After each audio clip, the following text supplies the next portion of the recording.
What is up, Kagito Survival? How are you guys doing?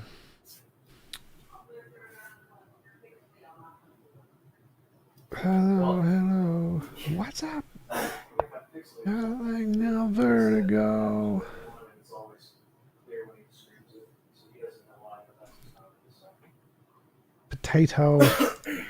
Potato.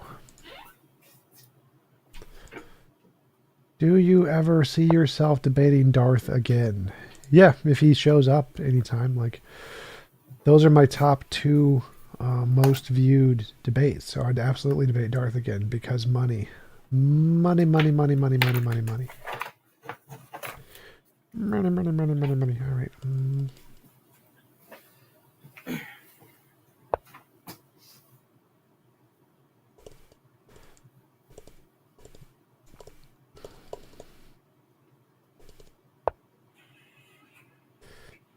Interesting move. Yeah, I'll just take that. Get hurt. Do leprechauns exist? Not just gods and goddesses. Of course leprechauns exist. How else would I have gotten my lucky charms?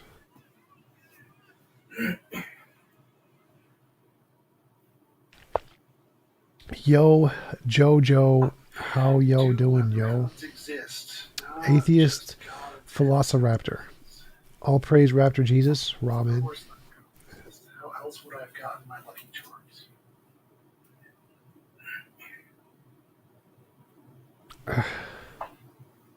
Yo, Jojo, how yo doing, yo?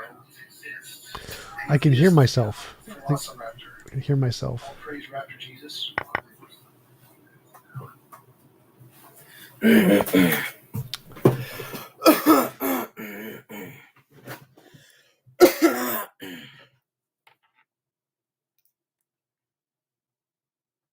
Can we? Sure, you can see my chess game. There you see my chess game. The guy left.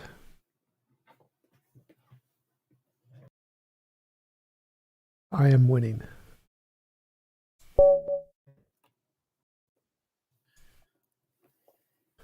Damn it. Wait, move the screen up. Hey, Tom, can you hear us? Are Damn you it. muted? Yes, I can hear you. I was muting because I'm talking to my stream guys. All right, got you. Just wanted to make sure. Cool. Kagito was doing great with crypto. Which crypto? Didn't crypto just crash like a little while ago because of Omicron?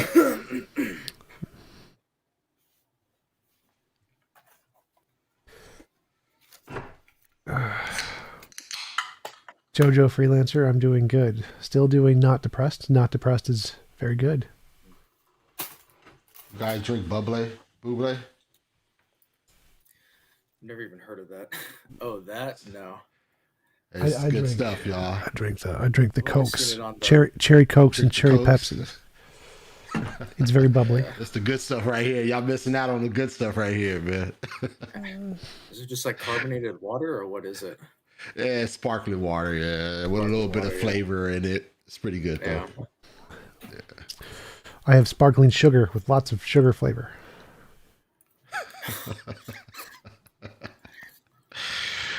All right, guys. Man.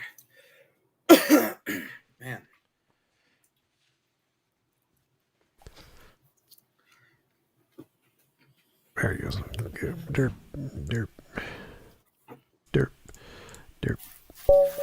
Need to move this right about there.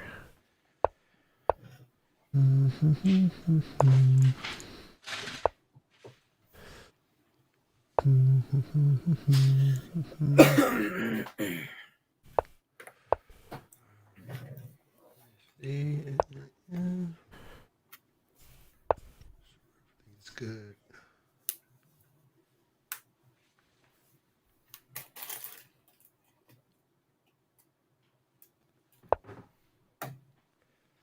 All right, guys, I'm gonna go ahead.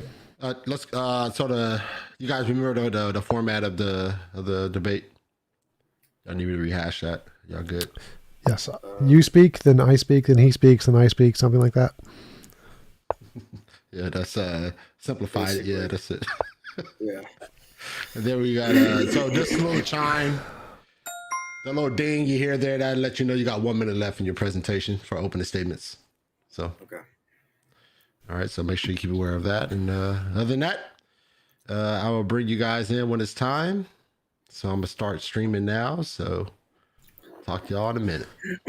All right. Hey, Frank, how's it going? Trading Bitcoin's lows and highs. Day trading. Day trading is a terrible idea. I should probably let you watch the screen. It's like 2 minutes. So it's okay. We're 2 minute wait. We have 2 minute wait. Watch the chess game. All right. What do I normally do? I think I normally do that.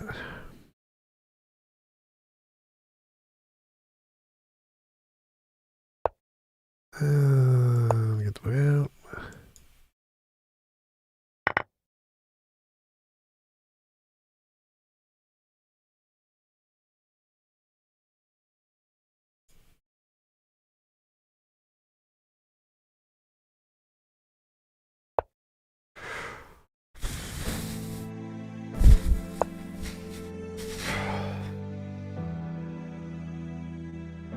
Hit the casinos.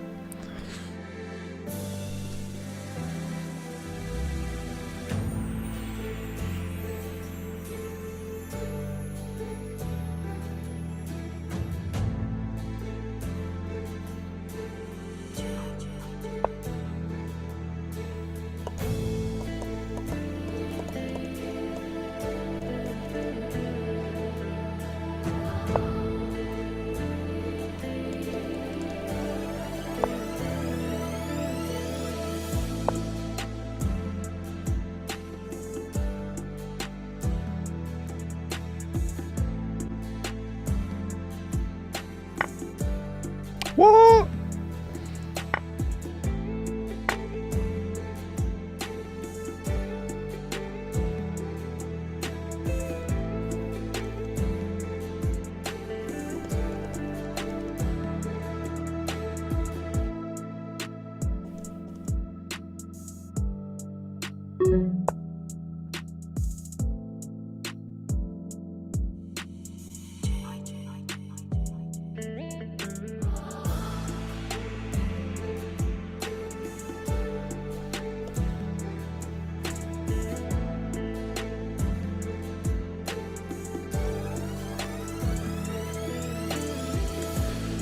CC said animals aren't conscious.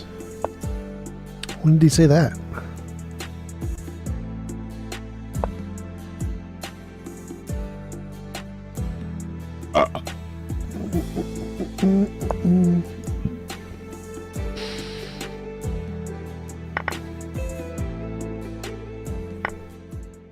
I'll take your queen. Free queen maneuver. Probably gonna resign after that.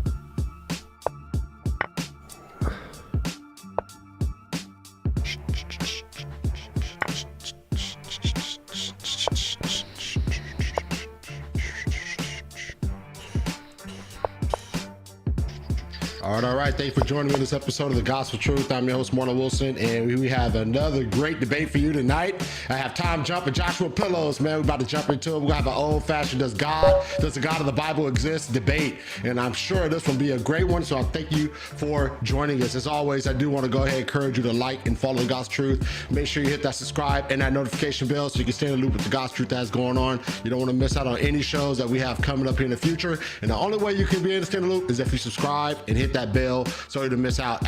Also, all this content is on Facebook, Twitter, and Instagram, not only on YouTube. All the videos are on YouTube, but you also connect with different information on those other platforms as well. So make sure that you are jumping on those other platforms and following and or subscribing. Also, if you just like the audio preferences available. It's on podcasts, iTunes, Google Play, Stitcher, Spotify. So make sure you are jumping on a podcast there and support the ministry with a subscribe there, and it helps you listen while you're on the go.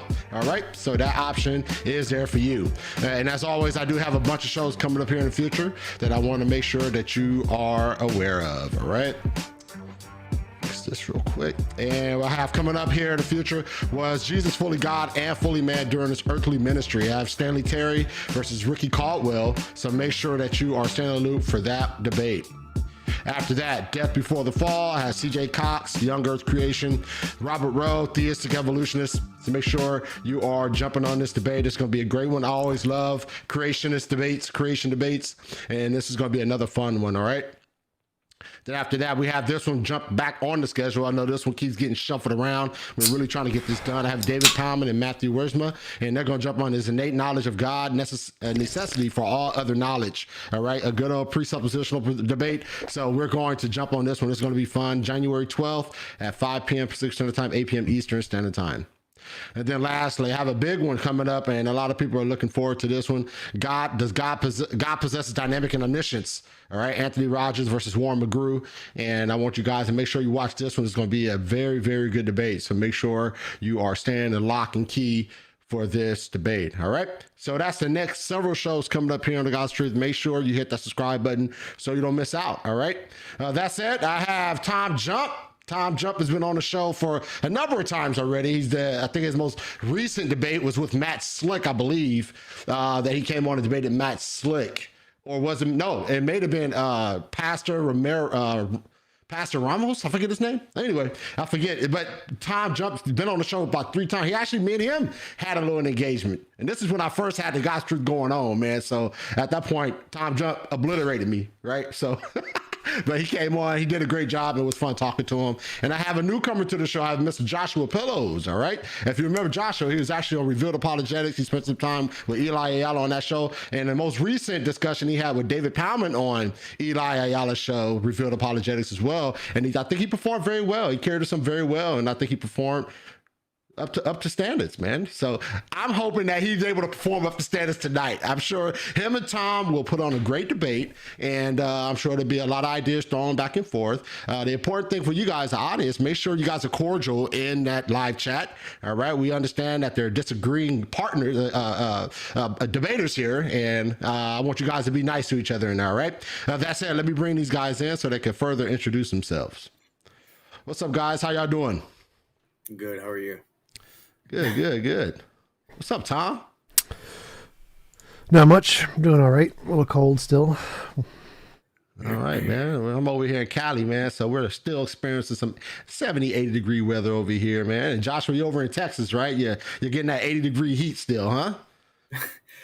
Here and there. Hopefully not much longer. I just got 8 inches of snow. It's a tough one, man. Tom, you might want to move to Cali, man, or move to Texas, man. Don't come to Cali. Man. Go ahead and move to Texas, get some warm weather, man. Cali got issues, man. We got some bad electrical grids.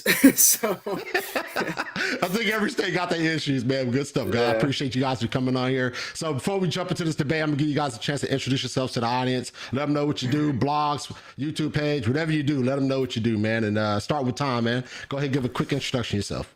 I'm TJump. I run an atheist YouTube channel, youtube.com/TJump. I'm working on starting an atheist church, the goal of which is going to be decreasing the cost of living for as many people as possible, hoping to get a apartment building, and we're going to just decrease rent about 50% if possible, and go from there. So check out my YouTube channel, support the Patreon so I can buy an apartment building and make people's lives better.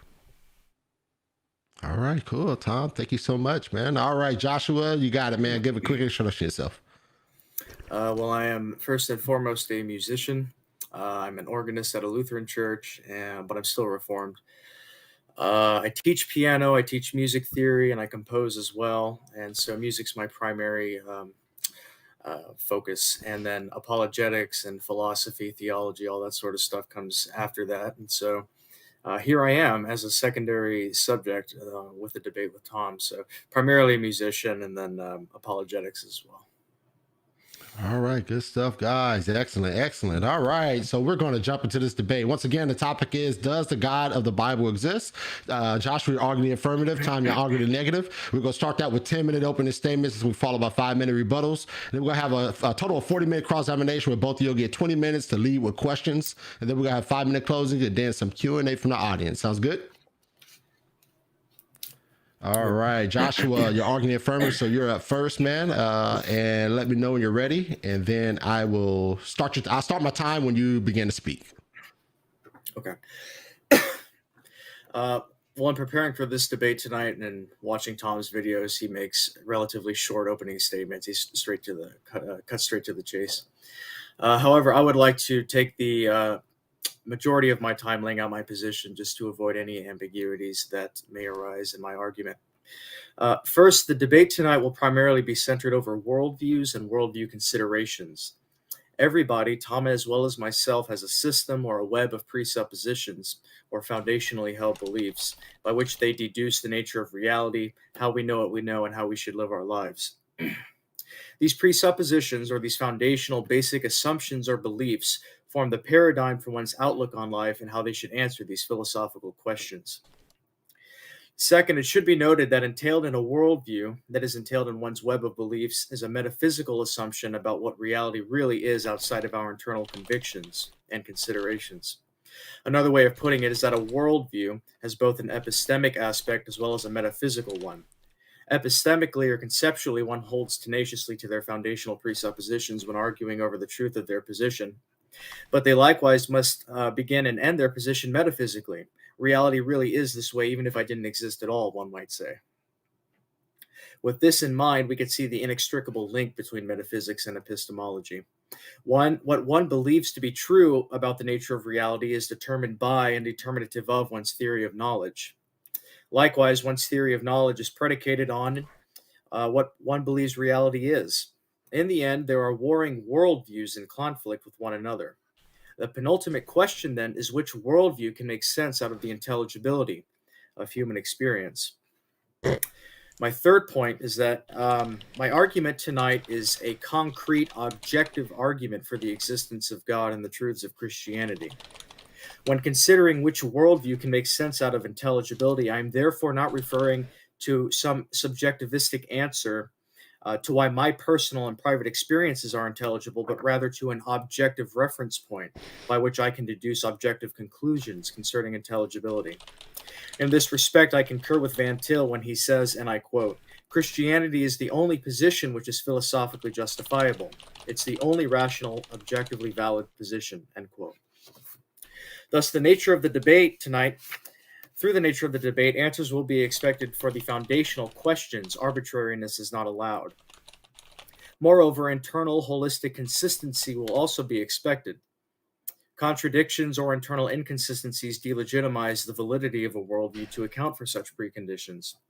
In the end, there are thus three criterion I am arguing for that must be met in order to objectively justify the preconditions of intelligibility. 1, a worldview must not reduce to arbitrariness. 2, a worldview must not possess internal to it any contradictions or philosophical tensions. And 3, there must be an objective tether by which we can come to definitive and not speculative conclusions about the nature of reality. My fourth point is that when comparing worldviews, Van Til rightfully points out that the non-Christian's position is riddled with internal contradictions or tensions. And tonight I intend to expose them in my opponent's position as an illustration of the futility of holding to any other position than Christianity. Such questions will be as follows. Is reality ultimately one or many? If reality is comprised of both of these aspects, how does one bring these two things together? Is reality ultimately deterministic or indeterministic? If reality is comprised of both of these aspects, how does one bring these two things together? Is reality ultimately rational or irrational? Again, if there are aspects of both, how does one bring these two things together? Such is a daunting task for the unbeliever, who inevitably must begin with his finite and imperfect self and work outward to answer these types of questions. Fifthly, I intend to objectively prove the existence of God via a transcendental argument. That is, I will be asking what must be true in order to make sense of the preconditions of intelligible experience. It is important to note that transcendental arguments are not direct arguments. That is, I am not going directly to some empirical evidence or observation and then linearly drawing a line to conclude the existence of God. Nor am I starting with some general truth or axiom like the causal principle or in the Kalam argument, and then directly inferring that very probably the Christian God is the first cause. Rather, I am proving the existence of God indirectly by showing that the rejection of Christian theism reduces not just to absurdity, but to philosophical impossibility. You see, given the Christian worldview, I have answers to the philosophical questions that otherwise lead to tensions in the unbeliever's worldview. Reality is comprised both of a one and yet a many. There is one unifying factor, namely God, by which all other facts make sense, and God is both one and three. Or more narrowly, we could say that reality is classified into classes and particulars, a one universal or class governing all the particulars that are categorized under it. Reality is both deterministic and indeterministic. Deterministic in that God governs and controls all things that come to pass in his creation, and yet indeterministic in that man has a will to do what he wants. Broadly speaking, it is a will that is enslaved to sin. Narrowly speaking, nothing prevents me from willingly taking off pineapples off slices of pizza. Reality is ultimately rational because God has ordained all the facts to be what they are, as well as their relationships which make them intelligible. And yet reality is also, in a sense, irrational in that the objects outside of human experience don't possess rational faculties. Contra Hegel's metaphysical view, for instance, which says that the universe is rational or rationality. In this manner, the transcendentalist can positively formulate his worldview to prove that it is true. These truths being based off of God's inscripturated revelation, in transcendental circles, one might call this an appeal to a verification principle. In this regard, one can directly prove the truths of Christianity. Indeed, we see this very process demonstrated by the Apostle Paul in his apologetic encounter with the Athenian philosophers in Acts 17. Van Til has simply given us added ammunition in employing a transcendental approach. While the direct aspect of appealing to scriptural revelation has been demonstrated and is faithful, my argument tonight will primarily be indirect in granting my opponent's position to be true for the sake of the argument, in order to show not only that his position inevitably reduces to subjectivism and skepticism, but also that he must assume the truths of Christianity in order to even argue against it. What must be true in order to escape egocentrism and therefore subjectivism and skepticism? What must be true in order to account for the uniformity in nature, both external to us as well as internal? The inductive principle, the causal principle, laws of logic and mathematics, a unification to the many particulars, what makes science possible, what makes sense of aesthetic judgments and human dignity, what makes sense of human consciousness and the ability to cogitate. The answers to such questions on a non-Christian position can only ever at best be speculative. Speculative because there is no objective tether to the one who has these answers, namely God. The task of starting subjectively with man and working out to the universe to answer these questions is nothing short of futility. By not acknowledging the creator-creature distinction, the creature must assume the role of the creator in organizing and interpreting every facet of our experience. Such a role is epistemologically futile. By now, it should be obvious that only a revelational epistemology, which acknowledges the creator-creature distinction, can save us from abject skepticism. To be sure, all men know that the God exists, their creator. As such, God has revealed himself not just through Scripture, but also through nature as well as innately, with us being made in his image. For these reasons, the unbeliever is afforded some degree of knowledge, but it is not a saving knowledge. To be clear, my argument is not that unbelievers don't know things. No doubt we have all benefited from the many contributions that unbelievers have made throughout history. The point, however, is that on their own principles, they could not make sense out of knowledge to begin with. They must always and everywhere live off of borrowed capital from the Christian's worldview in order to argue against the Christian worldview. It is only because God exists that the unbeliever can reason at all, including reasoning against the existence of his creator. Like a child sitting on his father's lap and slapping his father's face, he can only do so because his father is holding him up all the meanwhile. The proof of God's existence is that without God, you couldn't prove anything. The proof of the truth of Christianity is demonstrated by the impossibility of the contrary. Assume that Christianity is false, and one is reduced to subjectivism and skepticism. Knowledge is rendered unintelligible. Only Christianity provides the transcendentals, or the necessary preconditions, for the intelligibility of human experience. Thank you. All right. Thank you so much, Josh, for that. All right, Tom, you're up for your 10-minute opening statement. Let me know when you're ready, or let me know when you start speaking. I'll start my time. I think you're muted, Tom.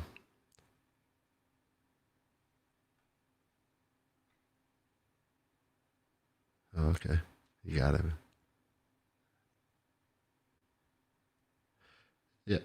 Yeah. Hold on one second. That's me. All right, go ahead, and I got it.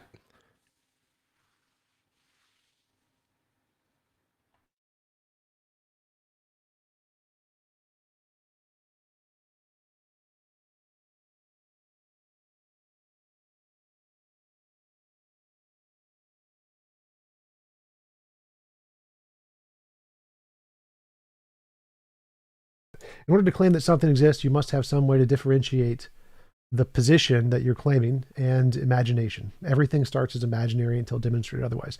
That means no philosophical arguments can ever be evidence, because they're just, here's how I imagine things to be. And the way you imagine things to be doesn't count as real.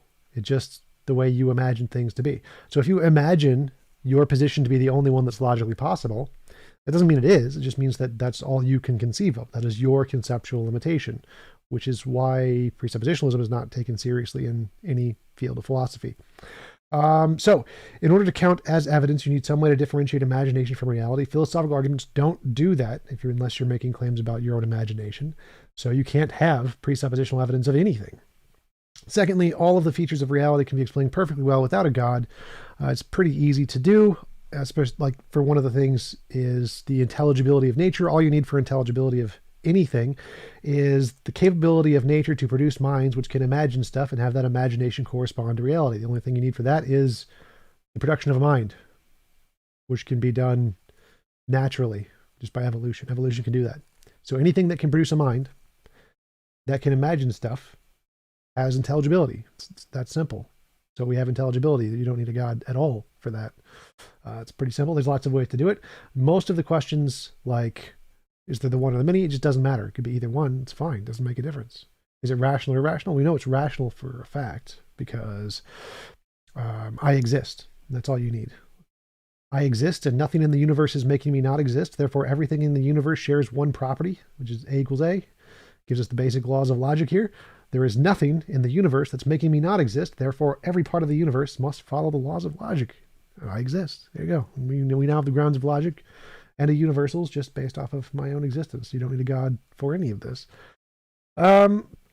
All God claims have been shown to be nothing but imaginary pretty much all throughout history. Especially the biblical Christian God specifically has been shown to be nothing but imaginary, as most of the claims in it are completely ridiculous. My opponent brought up that you need to have a worldview that doesn't have any internal consistencies, or I forget what the second word he used was, like internal tensions, I think, tensions or something like that.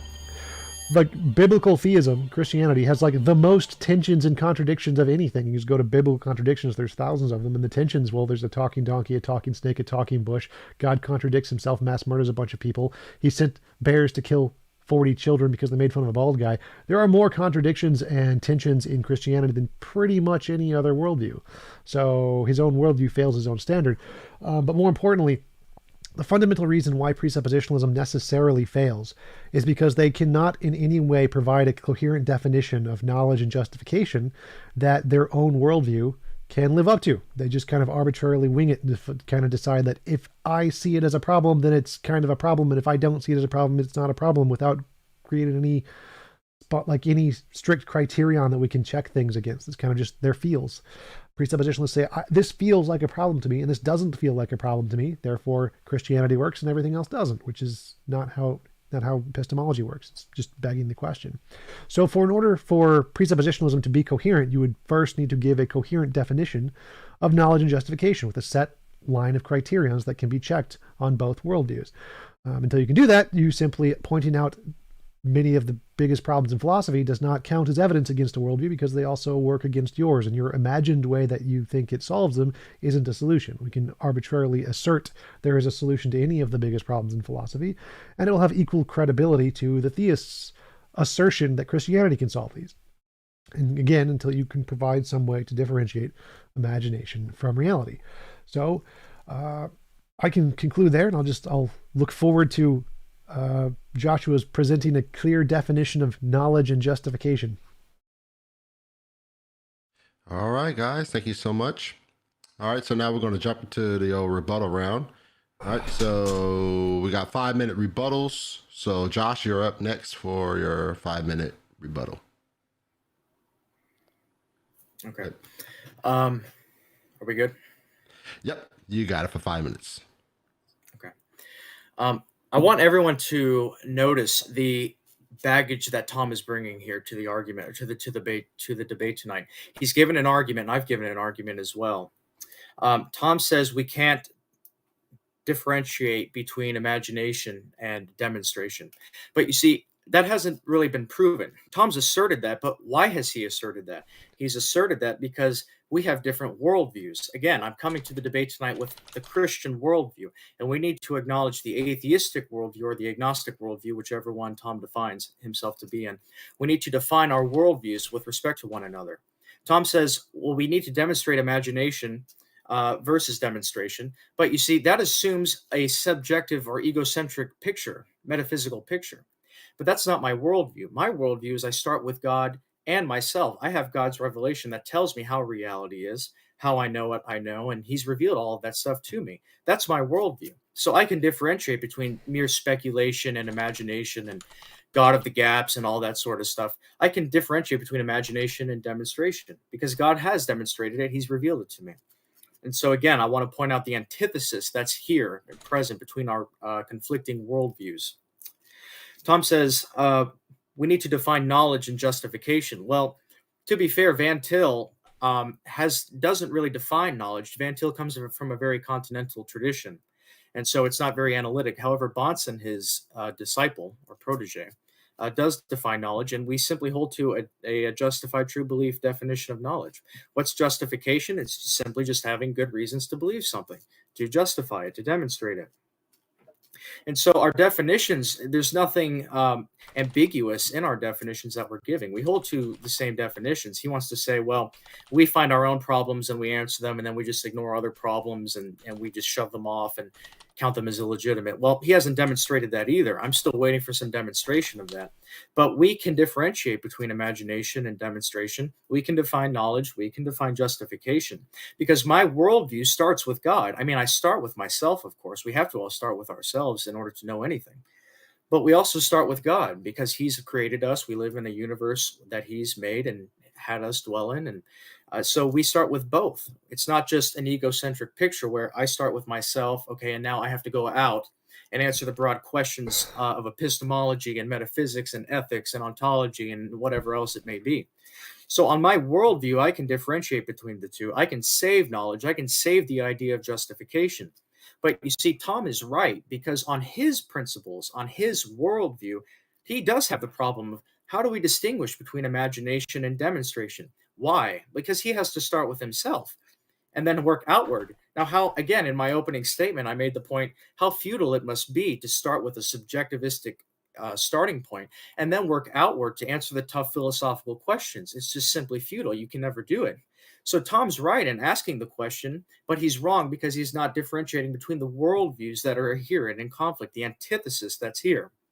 So on my worldview, again, I can save the preconditions of intelligibility. I can save knowledge. I can save science. I can save ethics, uniformity, and all the rest. I can differentiate between imagination and demonstration because God has revealed it to me. Tom also says the Christian worldview is full of inconsistencies and tensions. But again, I'm going to have to keep going back to worldview issues. On Tom's worldview, he sees contradictions and internal tensions in my worldview. And that's totally expected because he's an atheist. He's not a Christian. And of course, on my worldview, holding to Scripture as the final authority, I don't see any tensions at all. Okay, well, what do we do at that point? Well, Van Til says that the ultimate question is which worldview can account for the laws of logic to begin with. Tom's appealing to the law of non-contradiction in order to say my worldview is absurd or false, or however he may put it. But how does Tom account for the laws of logic to begin with? Is he just going to stipulate it as a brute fact and leave it at that because they have to exist? Well, I grant they have to exist, but the question is, how do they comport within his world and life view, his philosophy? To just say, well, they exist and I can use that as an axiom or whatever and see your position is wrong. Well, that's not an answer, because I'm asking for internal consistency. In my opening statement, I asked no arbitrariness, no internal inconsistency. How can you save the preconditions of experience, of knowledge? What is your objective tether to the external world? How can we draw these objective conclusions? And Tom hasn't answered any of these questions. Granted, he's just given his opening statement. But I have answers to all these, and I'm asking everyone watching and for my opponent Tom to acknowledge the antithesis present, the worldviews in conflict with one another. All right. Thank you, Joshua, for that rebuttal. All right, Tom, you're up for your 5-minute rebuttal. Yeah, so pretty much nothing he said there actually even addressed anything in my position, because I didn't say differentiate imagination from demonstration. I said differentiate imagination from reality, and he has to do that also. Like, every worldview necessarily has to do that, unless you think everything you imagine is 100% exact correspondence to reality. Like, I'm imagining a unicorn. If that's the case in your worldview, if you don't have to differentiate imagination from reality, then literally everything you imagine is reality, and my unicorn and the leprechaun in my head are equally as real as your God. So clearly, your worldview also has to differentiate imagination from reality. Everyone in philosophy acknowledges, yes, you have to do that. Your definition of justification was good reasons. Okay, that's just begging the question. The whole point is, what are the good reasons? You have to give a formal description of what qualifies as a good reason versus a not good reason to give a definition of justification. Just saying good reasons doesn't tell us anything. That's just you saying, this is what I think a good reason is, and so I accept it, and I don't think yours is a good reason, therefore I don't accept it. So it's just begging the question, as I pointed out in my opening. Yeah, I pretty much addressed most of the things he said in my opening. Yeah, all of the things for the intelligibility can be explained purely well without a God. You don't need a God for that. All you need is a mind. If a mind was just randomly popped into existence from quantum mechanics, then poof, you now have intelligibility, because that's all that's required. All you need for intelligibility is a mind to exist that can think and has ideas, and those ideas correspond to reality. Those are all the only factors you need. So any reality that can produce minds which can think has intelligibility. He said I need to accept the laws of logic as axioms. Like, that's not anywhere in my position. I don't do that. So I don't know why he brought that up. It has absolutely nothing to do with my position. My position is that logic is a language created by people to describe reality, and we can know it's universal for the reason I listed in my opening. I exist, and absolutely nothing in all of reality is making me not exist, because if it was, then I wouldn't exist. Therefore, we can know universally the law of logic holds universally, because in all of reality, there is nothing making me not exist. So I can get all of logic just describing the way reality is. Don't need anything else there. It's not too hard. It's pretty simple, actually. He said that he doesn't see the tensions in the Bible because he accepts the Bible as the starting point. Well, I mean, that's called begging the question, basic circular reasoning fallacy. Doesn't quite, not a good justification. Like, yeah, the Bible has quite a few problems, like a mustard seed being the smallest seed. There's just a factual inaccuracy right there. Oops. There's lots of factual inaccuracies. There's contradictions, like in Genesis 1:1, it says that the plants were created on the third day, and on Genesis 1:2 or Genesis 2, it says that no plants were created until after Adam and Eve. You got a problem there. That's called a contradiction. There are lots of contradictions in there that don't exist in science or philosophy or any of the actually reliable sources of knowledge we have. And again, all precepts do is point out some of the biggest problems in philosophy and arbitrarily assert they don't apply to their worldview, even though they do. It's been proven that they do. Logically, necessarily proven that they do. Not even God could escape the fact that they do. But they just claim to have a solution because they imagine it. They say, God does stuff, therefore solution to big problem. Like, nah, it doesn't quite work that way. So any of the problems he presents that he thinks applies to my worldview actually applies to his. And so it's just self-defeating for him to present any problem in philosophy because they all apply to his own worldview. But yeah, I'm looking forward to his definition of justification, not just saying good reasons, but I need to know like what's the actual set of criteria that qualifies something as a good reason. And I will conclude there.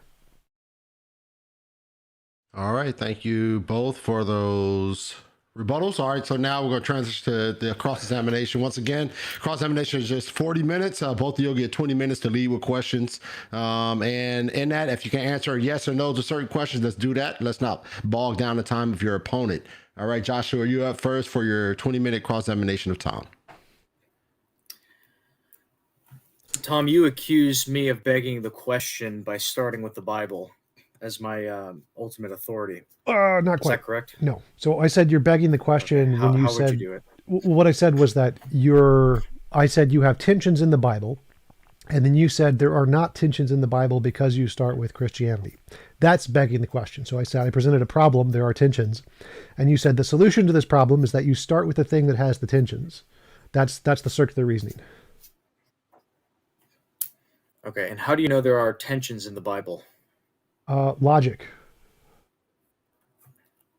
Whose logic? The universe's logic. Like the part when I said like in Genesis 1 says the plants were created on day 3. Genesis 2 says not until after Adam and Eve. Logic. Okay, so if you interpreted a contradiction and then someone else looks at it and interprets it as not a contradiction, well, what's the procedure at that point? What's the procedure? I How don't do know we what you mean. rectify the Procedure. problem if Tom jumps sees these verses in the Bible and says, "Oh, that's a contradiction," and then I go to someone else and they say, "Oh no, this is the explanation. There is no contradiction." What do we do at that point? How do we clarify the issue? We point and laugh at them for being silly because they don't understand logic. And if the other side does the same thing, what do you do? We just correspondence to reality. So we can say, is it the fact that plants being created on the 3rd day and people being created on the 4th day, and then it says no plants on until humans were? Is that a contradiction? Yes. Okay. No problem solved. But Like we according to don't who? need like some kind of hardcore analysis of logic here. That's an obvious, yeah, Bible done screwed up here. If you want to like divulge into some debate about some paraconsistent logic in your worldview to try and make the Bible not logically contradictory, you can do that. It's just kind of a waste of time. Like any rational human being and rational God and rational anything is going to be like, yeah, plants created on the 3rd day, but then not until the 4th day is a contradiction. If you just want to deny that straight up and Okay. say that there's some kind of God logic out there, that's okay. I'm just going to point and laugh. Okay, so you say any rational person would point out the contradiction, but my question to you now is, what constitutes a rational person? Do other people exist? And if so, how do you know? Well, that has nothing to do with a rational person. So that's 2 separate questions. The second having absolutely nothing to do with the first. A rational person is someone whose ideas are in some way following the same structure as nature and follows logic. And so if yours follows logic to some extent, you are a rational person. Okay, but how do you know yours follows logic without appealing to your own mind? I don't know what that even means. Like doesn't matter what you appeal to here. The question is just, can you make a statement that corresponds to reality? If so, then Whose you're rational. reality? There is no Whose reality. reality? There isn't a whose reality. There is only reality. Okay, so you're in contact with the external world? External world. Reality isn't just the external world, it's everything. So I am in contact with reality, Okay. yes. Are you in contact with the external reality?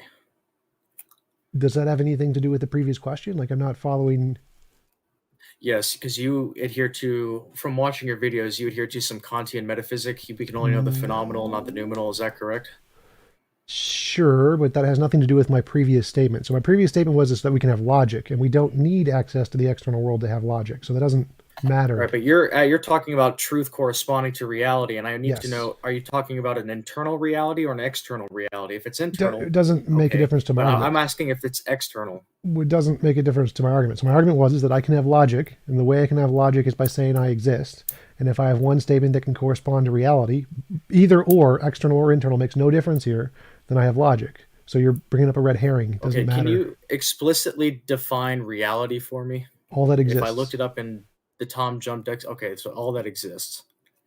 What is all that exists? How should I know? Okay, so you don't know all that exists. Don't need to. Why? because I only need to get one statement correct to be rational. I don't need to get everyone correct to be rational. Okay, how can you know something to be correct if you don't know that there's possibly a defeater out there? Because I exist. So I exist, and there's nothing in the universe making me not exist, because then I wouldn't exist. Therefore, I can know everything about the universe here, one thing about all of reality. None of it's making me not exist. Okay, so you constantly appeal to the cogito argument, I exist.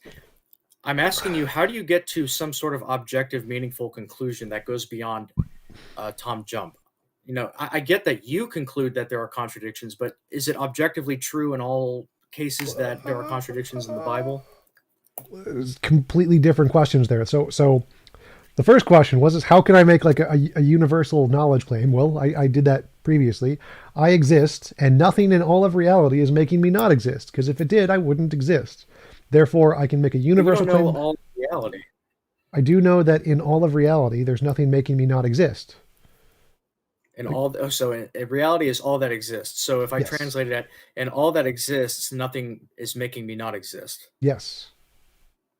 Okay, so why should I hold to your subjectivistic viewpoint and not someone else's down the street or something? I have no idea what you're asking there. So are you saying it's possible for something to be in the universe that's making me not exist while I'm existing? Is because that seems to be like the No, worldview you're espousing here.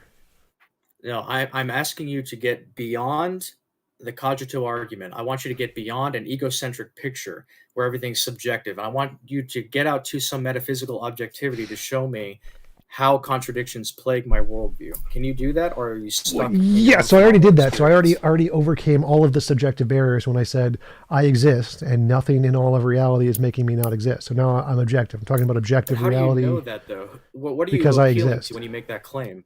I, So I, you're I appealing to exist. yourself when you make that claim. Yes, so I exist, and there's nothing in all Okay. of the universe and all of reality making me not exist, because if it did, I would not exist. And, well, I exist.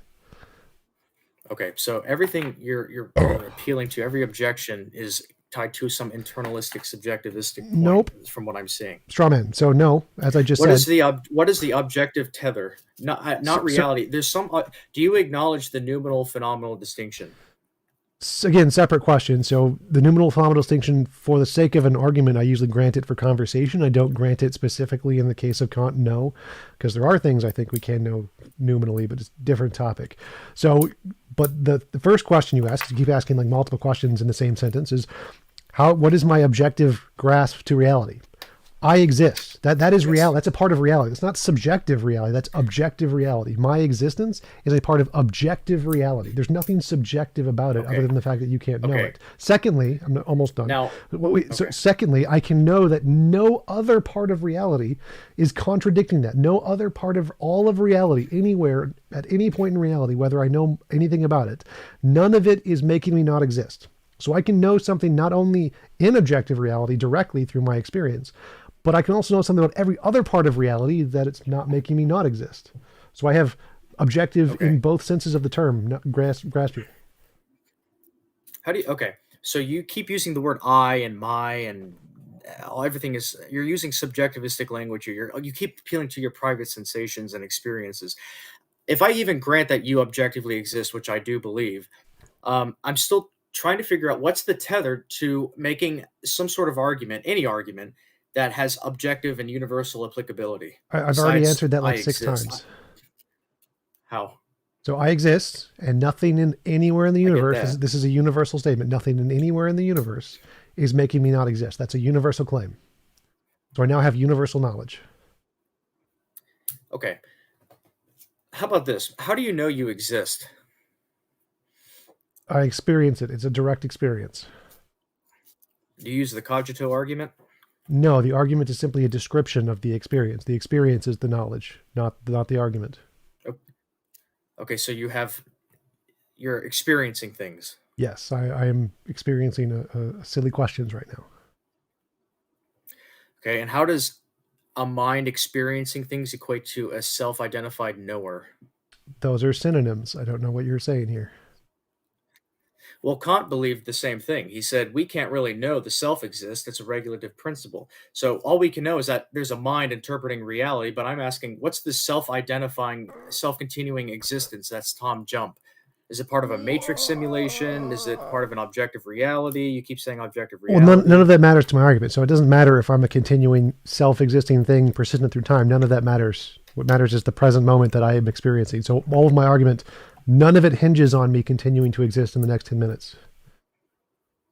Okay, so you could have popped into existence 5 seconds ago. That would be fine for my argument because my argument isn't contingent on that. So all of my argument holds and I still have objective knowledge regardless of whether or not I was created 5 minutes ago or not.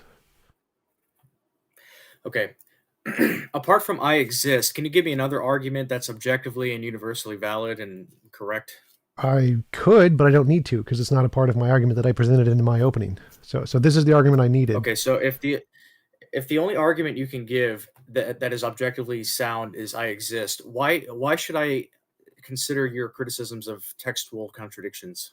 Well, I said it's not If you the can't only justify one. that It's not the objectively. only one. I said that I could present others, but I don't need to because I only need one. If I have one that gives me objective knowledge and gives me an objective Okay, criterion that I but can use. the debate tonight is over, does the God of the Bible exist? Right. So I'm asking you if you could discredit the Bible and its invalidity with contradictions or whatever. Yep. I'm asking for some sort of objective argument that shows Yes. that, and not some subjective internalistic point of view that Tom Jump Right. is giving me, and not some Bob down the road. Yeah, clearly you don't know what those words mean because I gave you an Scientist. objective criterion of knowledge, which is I exist. Yeah, you And exist. wait. I get Let that, me but try to I want explain this. Let something me try to more explain this to you in more detail because you don't understand it. I exist, and nothing is making me not exist. I now have logic. I have the laws of logic. I have everything I in the understand universe. that. I have completely objective knowledge. This is more objective than God knowledge. This is above God levels of knowledge here.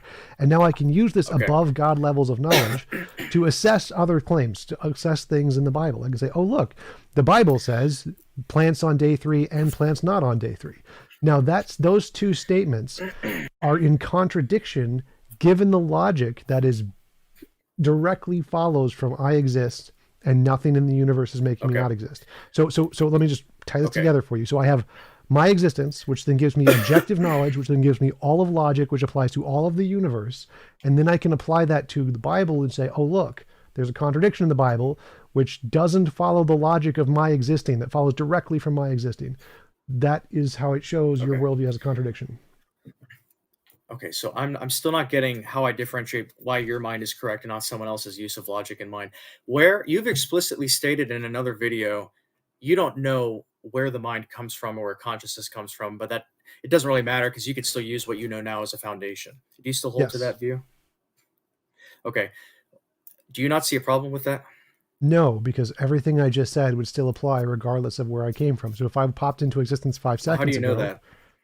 in the exact same How do you ways know I've that? explained 10 times. So if I popped into existence 5 seconds ago, or if I was created 13 billion years ago, or if I was created a tenth of a second ago, every single statement I've made prior in this debate would still be exactly true. So How do you know that? because logic, the logic of the argument follows regardless, independent of the time at which I was created.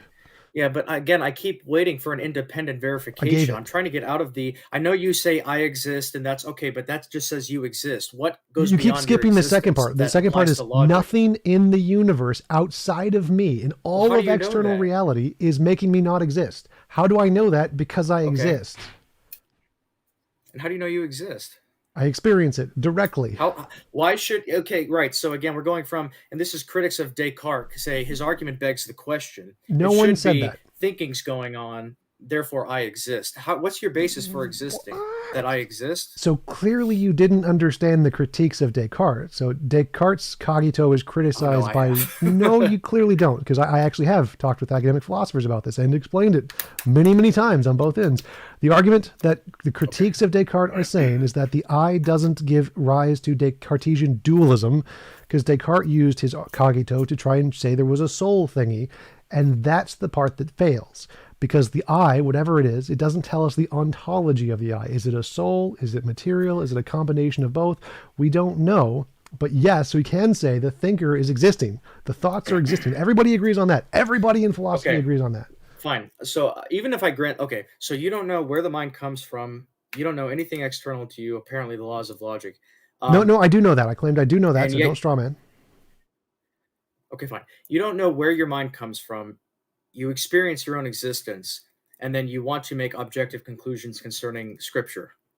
Sure, yes, we can do that. Okay, now what's the tether? Is it the laws of logic or is it your existence?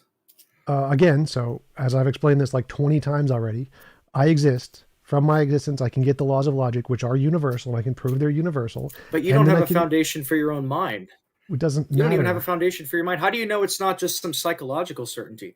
See, can It you doesn't, claim again, epistemic certainty if you don't have a foundation for your epistemology? epistemic certainty doesn't matter here. Whether or not I claim to be certain is irrelevant to whether or not it Okay. is objectively the case. So certainty, again, is a straw man to the argument. My level of Okay, psychological can you certainty is irrelevant. verify that it's can Yes, I you verify that exist. it's objectively true? Yes, I Okay, I'm exist. asking about propositions in the Bible. I don't care about what if you Okay. exist. I'm Yes. asking you to verify the two Genesis accounts. I hear that all the time. Can you objectively verify that everywhere for throughout time?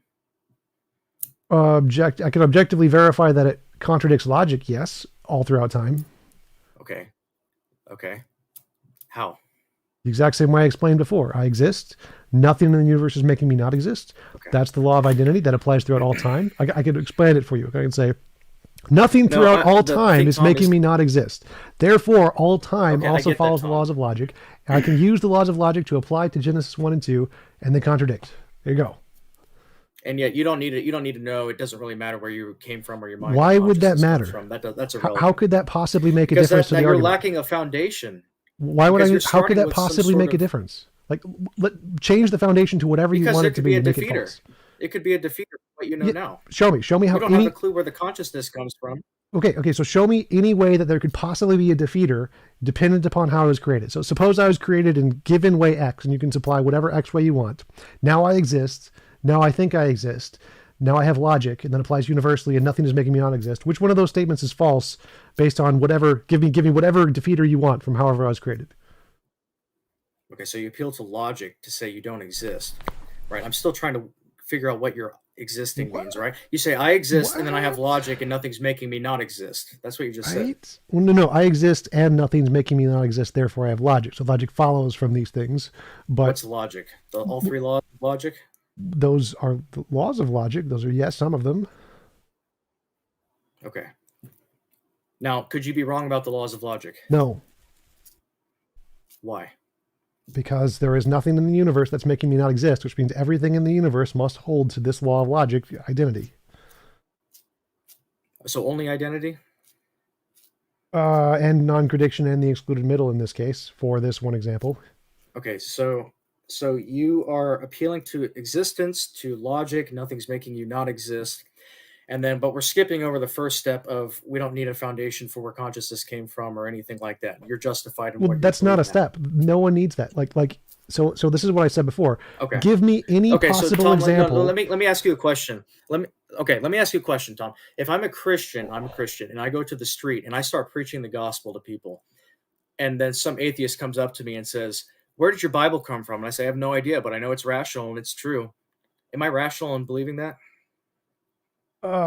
If the contents are rational, yes. Like, who made it is called a According genetic to whose fallacy. mind, though? That's what I keep. Well, Whose I already mind addressed dictates all that what's real and nonsense, irrational? but you've skipped over the question I asked you a while ago, which is, why do you think origins matter? Why do you think the origin of where my mind comes from has any contingent dependency on any of the argument I presented? Okay. You So, keep making Tom, this if claim. I don't know the origin, okay, well, I'm asking questions right now. If I'm the one who's giving the Bible to people and I don't know the origin of it, am I rational in holding to its truths and validity and holding it to it tenaciously? If its If I don't know contents where are, it came from? yes. Like, you keep bringing up a genetic fallacy as if it's not a genetic fallacy. Like, oh, the origin is Okay, this. but Like, Tom, for 20 minutes now, I'm trying to get you outside of your subjective self to verify things in the external world. Can I you already did verify that the pages of Scripture are contradictory? Yes. Not just I exist and the laws of logic Yes. make me not exist, or however you put that it. is objective. Okay, So what's you're the contradicting tether? yourself. So that's an objective way to verify that the Bible is contradictory. I have an How? objective way to measure logic, which applies Okay, objectively. how do you account for the laws of logic to contingent facts of experience? They describe things. That's how it works. Are they separate entities or no? No, they don't exist. Okay, are they just descriptions? Yes, they describe reality. Reality is an entity. Okay. And They why are describe some that. descriptions necessary and some descriptions contingent? What differentiates the two? What differentiates the two? Yeah, you'd say What? laws of logic are necessary, but they're also descriptions. But the sky is Yes. blue. That's not necessary. That's contingent. So what's the Right. differentiating factor between the two? One applies Is it the necessarily human and one applies mind? contingently. Yeah, but how do you know that though? It says who? What's the standard you're appealing to? What's the standard I'm appealing to? Is it consensus? Is it just your mind? Is it a universal No, law? no, some things must be the case because if they were alternate, it would have different consequences. Like, for Yeah, but it example, says who? I'm asking for a standard. Is that Tom Jump saying that, or is that the universe saying that? Is it's that the reality. It United is States reality society itself. It's saying that? reality itself saying this. Whose reality? Your reality or someone else's There is no reality? whose reality. There is only reality. There's no whose reality. It's just reality. All right. All right. That concludes Josh's time for cross-examination. Tom, you're up for a 20-minute cross-examination of Joshua. Cool. So you said in your, I think it was your rebuttal, you said your imaginary friend tells you that your imaginary friend is real. How does that show it's not imaginary? I never said that. I thought you said something pretty close. It was like, your God, you start with you and your God, so you and your imaginary friend, and the way you know it's not an imaginary friend is that your imaginary friend tells you. Well, he's not an imaginary friend, so you're strawmanning my position right at the get-go.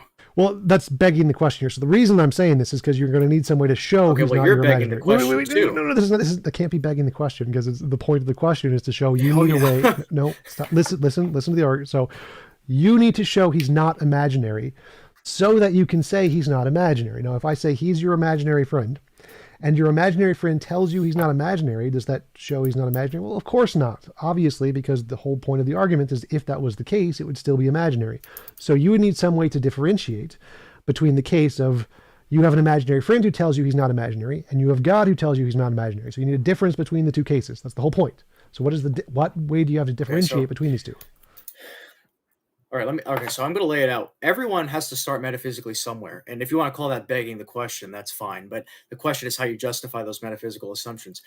And when I said in my rebuttal, in my opening statement, we're talking about worldviews. On my worldview, on my metaphysical scheme, Sorry to interrupt. Can Can you answer the question? How do you differentiate between there's an imaginary friend who tells his mind that he exists and there's a God and he tells you that he exists? How do you differentiate between those two? Oh, well, that's my worldview. That's what I start with. God's revealed that to me. Okay, so your imaginary friend has revealed it to you. How do you differentiate between imaginary friend example? So you keep saying the word imaginary. Right, because I want you to differentiate between the two examples. So there's one example of imaginary friend says X to Bob, okay, and Bob believes it, and then God tells X it to you, and you believe it. Okay, here, I'll demonstrate it transcendentally, okay? Assume I'm wrong.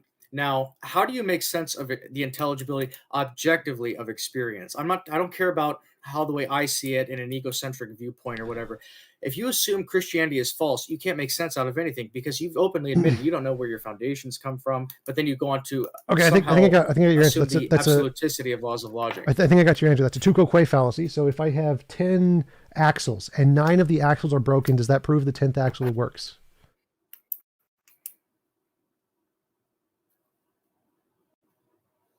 No.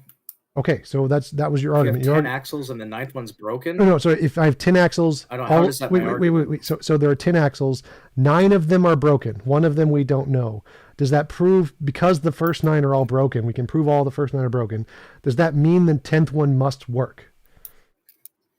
No, my argument is that I have an axle that works, and by definition, every other one is wrong because there can only be one true reality. And so what I'm asking is show your axle works. That's the part I'm asking about. How do you show? Okay, your I'll axle show it broken? again. I'm giving a transcendental argument. How do I prove it? I assume I'm wrong. I'll say, Tom, you're right, and I'm wrong. Now make sense of intelligibility for me without subjectivizing. Wait. And in my question period, you've subjectivized it. Sorry, so I got to stop here. So.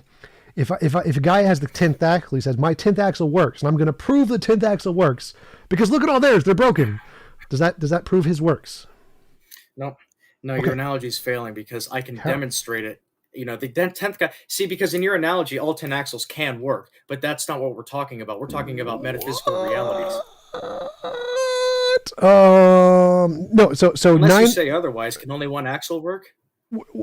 They could all be broken. So I'm not saying any of them could work. I'm saying that we have 10 axles. There are 10 axles on the ground. And we know for a fact the first 9 will not work. They will never work. They are permanently broken. And then there's a 10th one. Okay. and you got this 10th one and you're saying this one works. And I ask you, okay, so how do you know it works? And you say, well, the way I know it works is I'm going to compare it to the other 9, and the other 9 are all broken. Therefore, mine works. No. Okay, how's it The different? transcendental argument is not an inductive survey. I'm not going one by one and saying, well, these all suck, so my worldview must be the only one. I'm saying I start with my worldview as being true, just like you start with yours being true and the Buddhist does, and then saying, if you reject my worldview, you can't make sense out of intelligibility. You subjectivize it and go to skepticism. Okay, so again, so you're saying so again, you're saying, look at all these other 9 axles, all those are broken, and if we go with those, it leads to skepticism. So what is the positive evidence that yours works? You can't use negative evidence to the 9 axles. Doesn't work. No. I could go over my opening statement again. Scripturally, how my worldview provides the metaphysical preconditions for intelligibility. It's not like, well, Buddhism's off the list, Islam sucks, Hinduism's not good, atheism's not good, but hey, Christianity's possible. That's not my argument. That's not what I asked. I don't care about the intelligibility. My worldview doesn't need intelligibility. I don't care about that. What I asked was, how do you differentiate? No. Again, this is my argument for your position. You have to answer it. It can't be self-refuting. If it's a question, questions can't be self-refuting. So I asked you, how do you differentiate between you have an imaginary friend and your imaginary friend tells you that he's real, and God tells you that he's real? How do you differentiate these two cases? I didn't ask about intelligibility. I want to know how you differentiate imaginary friend said so and God said so. Are you talking about like schizophrenia? Sort of. Seeing people? Sort of. So I'm asking you, you claim that you know God is real because God told you. And I'm saying, how do you differentiate that from you have an imaginary friend and an imaginary friend told you? On God's authority. Imaginary friend, what kind of authority is that? It's subjective. God's authority is objective. And now, if you want to laugh at that and say that's a joke, you're begging the question, I'm just going to keep going at you and say, how do you justify the law of contradiction or fallacies to begin with? You've already subjectivized your experience. So everything that you're laughing at. I already justified it. I already proved you can do that without a God. But you're saying that. Done it subjectively. No, I proved that objectively. So now you claiming that the reason you can tell the difference between imaginary friend told you so and God told you so is that your imaginary friend is all powerful. So the authority, your imaginary friend has authority. The term imaginary friend. Yes. See now, John, if I'm begging the question, so are you, because I'm using the term God as if he exists, and you keep using the term imaginary friend as if he doesn't exist. So if I'm begging the question, so are you. No, so how do I know God is declaring it not an imaginary friend? I don't think you it's understand because God has his own authority. So, okay, let me, no, Tom, I have to back this up and try to explain this to you very simply. So if you say, okay, I have a box, and in the box is a rabbit, and I'm saying, okay, so how do you tell the difference between a box with a rabbit and a box with a lizard? And you say it weighs 2 pounds. I'm like, my box with the lizard weighs 2 pounds and your box with the rabbit weighs 2 pounds. That doesn't work because they both boxes weigh 2 pounds. So that doesn't differentiate between. Wait. No, that's not how begging the question works. So if you present a criterion and say, wait, stop.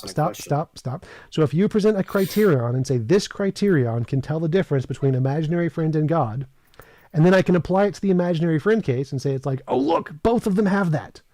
Then it shows it doesn't differentiate, right? So like if you say 2 boxes. Okay, yeah.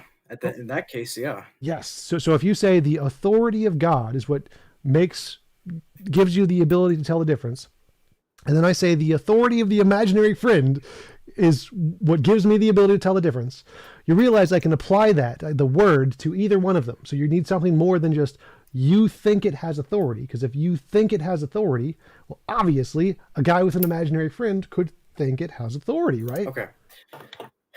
So, okay, let me digress a little bit.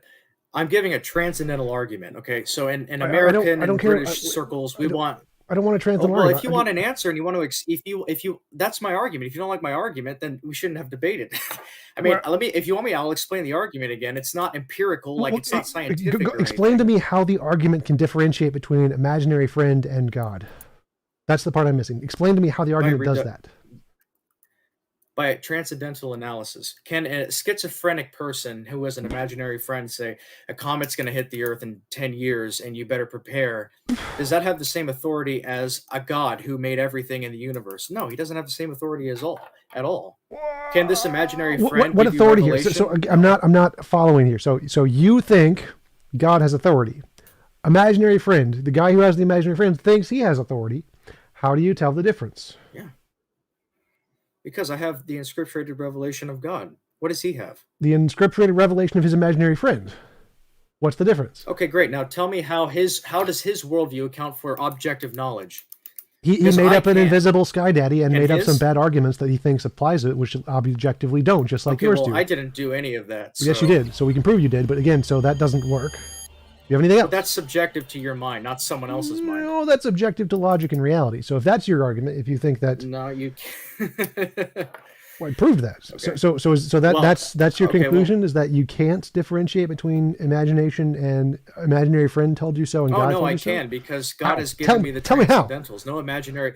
I've told you, through God's revelation, I have the transcendentals for a human experience, objectively. If some dude down the road who's high on drugs gives me some book and says, I wrote this, take it seriously, I mean, I'll indulge him, sure. Now, I'm just going to let it play out and show that it inevitably reduces to absurdity.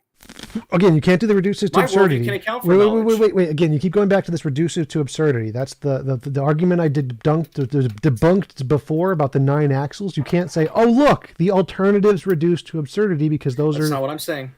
What is the difference? Okay, so let me. Okay, so if you want to prove a transcendental, there are 2 ways you can do it. You can prove it indirectly or use the lemma method. If I can prove a transcendental indirectly, it's showing the opposite and showing that you have to assume it in order to be true. So to make it easy, the laws of logic necessarily exist, right? You would agree? I mean, sure. It's just absurd otherwise. Okay, now what if some weirdo came down the road and said, I don't think they exist? I'd say, okay, fine, I'll indulge you. Let's assume they don't exist.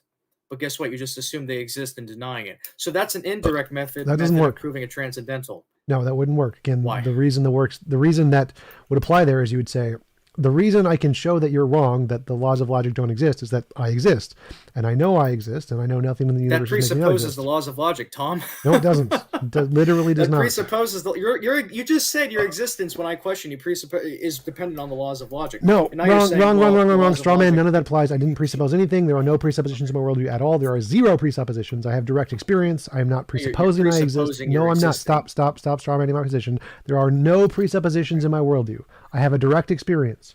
I describe that experience.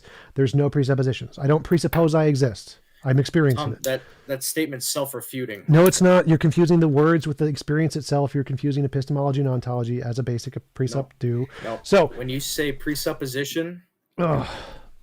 Again, you're confusing the language with the ontology. My experience itself, the words presuppose meaning, obviously. I'm presupposing you understand them. But the experience presupposes nothing. What does my experience presuppose? What is the direct experience I'm having? What presuppositions does that have? It presupposes the my. No. I don't. Mm-hmm. To presuppose something, do you have to have a mind? Yeah. Do rocks presuppose things? No. Do rocks exist? Yeah. So if a rock exists, what is it presupposing? It doesn't have a mind. So it's right. So my direct experience, which is a literally existing thing like a rock, has no presuppositions. It is literally a thing. So you have no mind. No. So you don't have a mind. Try to follow the argument here.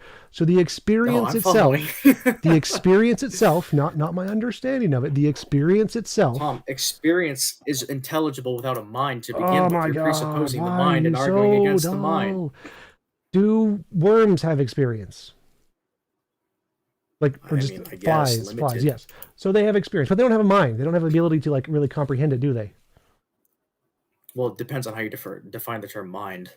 Yeah, like they can't cognitively recognize their own existence. They can't. They just have an experience and no processing behind it. They're not self-aware, if that's what you're trying to get at. No. Sure. So they have an experience, and the experience exists just like a rock exists. It's somewhere out there in the universe. Yes, but they can't cogitate or anything like that. Their experience is an existing object which presupposes nothing, doesn't it? Well, yeah, but guess what, Tom? Oh my God, that was my whole point the entire time. Mind. So guess what? You just granted that existence can exist. Your experience can exist without presupposing anything. So my experience exists. I get that, Tom, but you have a mind. That's the whole point of the argument. The mind part isn't a part of the argument. You're presupposing your mind and arguing that you don't have a mind. Stop interrupting me. Stop talking. My argument was that I experience. My ability to cognitively process that is irrelevant to the argument. My argument applies to ants, to flies, to dogs, anything that has a conscious experience, the Okay, argument Tom. applies to. You don't need all the consciousness You're nonsense you're presupposing talking. other things as well. What presuppositions exist in an experience? Okay. The mind, but you disagree. That's fine. That's not uniformity in how nature. stop. How is the experience itself, which doesn't have any thoughts, it's just an experience, how does that presuppose a mind exists? So you don't have thoughts, Tom? You're having thoughts. Don't deflect. Answer the question. How does an experience, like of a worm, presuppose anything? Well, it presupposes their existence, but I'm talking about a human mind. How does their which you direct have. experience, which they have no thoughts, presuppose anything? Okay, fine. Not the argument. The argument that there is a thought. Here, I'll tell you. Go It for it. presupposes the uniformity in nature. It No, it doesn't. presupposes induction. It No, it doesn't. presupposes laws of logic. No, it doesn't. Okay, if there's no uniformity in nature, then they just don't exist. Again, in 10 seconds, and then you're they might come back in confusing. You're later. confusing a thing exists with the thoughts required to describe the thing. Again, I already I've defeated you on that point so many times. Okay, we're fine. moving on. So you're saying you don't have any presuppositions. There are zero Presuppositions, presuppositions in my Tom, are world. epistemic assumptions. There are zero It's presuppositions in my self-refuting world. 'cause it's- None. Presuppositions are epistemic. No, they're not. Things. No, they're not. Yes, they are. No, they're not. They are assumptions. Wait, stop. They are Okay, this is my fundamentally question. held Time. Stop. You're assumptions. ignorant of philosophy. We all know that. So going back to my question. Okay. What method? Actually, I've already defeated you on the fact that you can't differentiate imaginary friend from God. How do you define justification? Because you said good reasons. That could give like a formal definition of justification. What are the criteria I would need for justification? Not off the top of my head, but I could come back and give you an answer because that really, quite frankly, isn't that important right now. Okay, so the whole point of the presupposition. Unless you're trying to get real analytic. I'm not trying to be analytic. I don't need a perfect syllogism here. I don't care about that. The point here, the reason precepts all fail necessarily is because they have no definition of justification. It doesn't exist. They just have an arbitrarily, this feels good to me, this does not feel good to me. So any definition of justification that any precept can come up with, and I've talked with tons about this, is completely arbitrary, and I show that applies to their own worldview, and then they change the definition of justification, and then I show that applies to their own worldview and doesn't solve the problems, and then they change the definition. So what I want from any precept ever is a coherent definition of justification with a set of criterion that shows a God-based knowledge counts as knowledge, whereas other based knowledge don't. So can you give me, like, ballpark it for me? What is like the closest definition of justification you can, which can give a definition of knowledge that is God-based knowledge that differentiates from non-God-based knowledge? Well, I could appeal to innate experience like you do, but again, my argument tonight is that wouldn't be a definition. What is the definition of justification? Give me a definition of justification. In what context? In my argument or in general? In presuppositionalism. In presuppositionalism, the reason that God-based knowledge counts is justified. It is a justified true belief, like you said. So God told you, which justifies your belief. What is the criterion of justification that makes this justified, that makes non-God-based knowledge not justified? I'm not entirely sure to answer that. I mean, it comes from God. God is self-justifying. There's no higher authority. It's kind of like someone saying, logic is self-justifying. You can't, you have to assume logic to deny it or anything else. You can't use justification, the definition of justification. You need to give a criterion. What counts as justification? Why is this justified? Just saying it justifies itself is just using the definition of justification as justification. Well, okay, first, that's your subjective viewpoint because you can't get out to other minds. But second, again, as I said, there's nothing to do with subjective. You can't, status like every rational, non-dumb human being knows that you can't use the definition, you can't use the word in the definition of the word.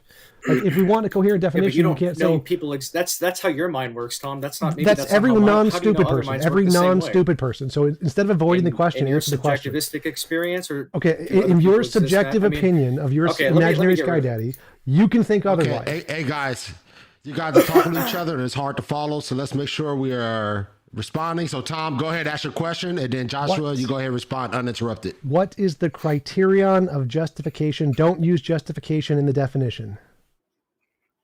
Okay. Simply put, it's the transcendental status of what is revealed to us. I don't understand what that means. Go over that. I can go over that. Okay. Okay. So there are necessary preconditions that are needed for the intelligibility of human experience.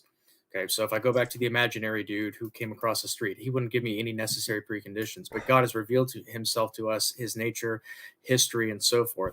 And God reflects how he's created the universe. Okay, sorry to interrupt. I don't understand what is the definition of I don't understand how this is a definition of justification. What is like the definition of justification?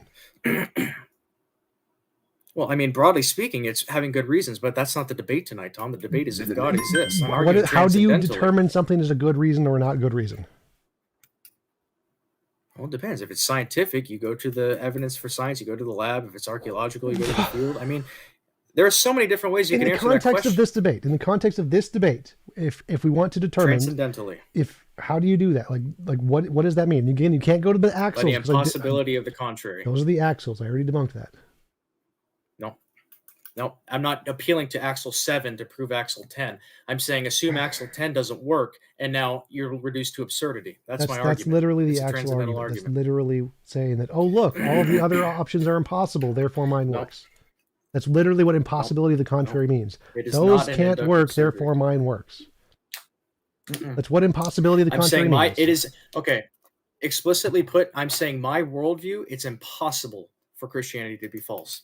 Because it provides the preconditions for intelligibility. Yes. So mine is right because all of the others are wrong. Yes. All right, guys. All right, guys. That concludes the cross-examination. So now we're going to go ahead and go to closing remarks, and then we're going to have some Q&A. So audience, make sure you get your questions in for the Q&A.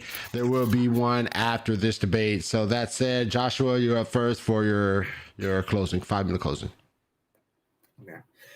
I want to thank you, Marlon, and Tom for making this debate possible, even though we've been at each other's heads. It's nothing personal, of course.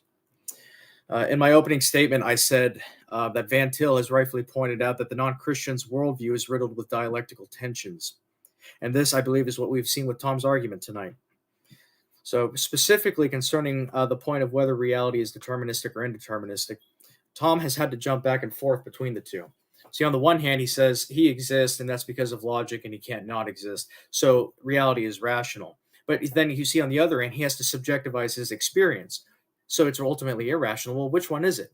If it's both, if there's a subjectivistic aspect and an objective aspect, now the question is, how do you bring these two things together? In my opening statement, again, I said I am demanding internal consistency and interrelation between all the facts. Arbitrariness is not allowed. You can't appeal to brute fact. How does Tom bring together the subjectivity of his own experience with the objectivity in the external world? How does he know that other minds exist? I mean, yeah, he's really clearly shown how his mind exists, but how does he know that my mind works that way, or his neighbors, or whoever? He has such a metaphysically daunting task on his worldview because everything's reduced to himself, which is a subjectivistic endpoint, foundation point. And subjectivism just reduces to skepticism. My worldview has an answer to these philosophical questions. My worldview provides the transcendentals for human experience. Not subjectively. I'm not appealing to logic in some vacuum and then going off that, or I'm not appealing to my own existence in a vacuum and then going to logic and then going to reality. I have a concrete worldview, a unit that provides the objective preconditions for intelligibility. So far tonight, Tom has only shown that he exists, but he doesn't really have any certitude about anything outside of him. Laws of logic, maybe. I could grant that he has certitude over the laws of logic, but now how does he bring the two things together? How is it that his mind can rationalize logically to begin with? He completely just disregards the foundational aspects of where his mind comes from, where his consciousness comes from, says, we don't really need that. We have our own mind now, and then we can use the laws of logic. Well, how does he know there's not a defeater out there? Is he going to say because the contrary is impossible, the laws of logic can't fail to be what they are? Well, for all of his criticisms against me tonight, that's a transcendental argument that he's giving for the laws of logic. So if he can understand that, why can't he understand my argument tonight? I'm presenting the Christian worldview as a unit. No truths are excluded. It is all holistic. It's an all or nothing force, Van Til says. So when we traditionally hear the gospel message and we think of eternal death for those who do not embrace Christ as Lord, but you see, Van Til has rightfully pointed out that if one does not embrace Christ as Lord at the outset of their thinking, one dies intellectually. They can't make sense out of experience. At best, you can make sense out of your personal experience subjectively, but then you can never get outside your experience to any sort of brute fact outside. I mean, you could say it's a brute fact, but you can't really know anything outside your experience. It's all internal to you. How do you get from your experience to external reality? Is it logic? Well, how does that work? What's the tether from the phenomenal to the internal to the external? Van Til again says, if you don't start with Christ's revelation, you're reduced to absurdity, and I believe that's what Tom has done tonight. Everything he has said has subjectivized himself. When I ask him, how does he know other minds exist, or how does he know other minds operate the same way, he doesn't really give an answer. How does he know that his own mind, again, and I keep going back to the same question, how does he know that, how is it that his mind can even possess the capability of logical thinking? Why is it that his mind can cogitate and it's not the mind of, a cat or a fly or something? He just leaves these unanswered and then goes on to stipulate that he has answers, that naturalism can explain things better than theism. Well, that's not the case at all. He hasn't explained anything because he's taken for granted the foundational level that he can't even, he's openly said he can't justify to begin with. And that then he thinks, the second story of the tower, if you will, is sufficient enough to go out and make objective conclusions and refute his opponents and come to anything meaningful, and etc. But that shouldn't be allowed. It's arbitrary. And so, again, I reiterate the same point, that the proof that God exists is that without God, you can't prove anything. He is the ultimate precondition for objective knowledge. Tom has not given us any argument for the objectivity of his knowledge, that other minds exist, that every other mind operates the same way. And so long as these questions are left unanswered, we have no right or reason to adhere to what he says. We can just go to someone else arbitrarily. This goes beyond mere philosophical debate, though. These are life and death matters, not just intellectually, but also salvifically. And it is my hope as a Christian that Tom and other non-Christians watching this see the light of Christ and turn to him, not just to their thinking, which is a precondition for knowledge, but also turn to him as their Lord and God to save them from their sins. To reiterate the so beloved words of John, for God so loved the world that he sent his only begotten Son, that whoever believes in him shall not perish but have eternal life. And then that is my ultimate desire for tonight, to see Tom saved and those watching who are not in Christ. Thank you. All right, thank you, Joshua, for that closing. All right, Tom, you're up for your 5-minute closing. Yeah, thanks, guys. Start the time when you start speaking. Yeah, thanks, guys. Thanks for hosting. Happy to be on the Gospel Truth, as always. Thanks, Joshua, for showing up. Appreciate the intellectual debate, heated debate, as always, which I appreciate. Very fun. I don't really need much of a closing. I think my statements covered it. They speak for themselves. But I'd be happy to read a few super chats from my end that they asked. Atheist Velociraptor asked, how long does it take you to write your script, Joshua? Are you able to deviate from it? And then Marty Mad Scientist asked, how does the Christian worldview provide us with technology versus Tom's logic-based worldview? I can just conclude there. Josh wants to answer those. That'd be great. All right.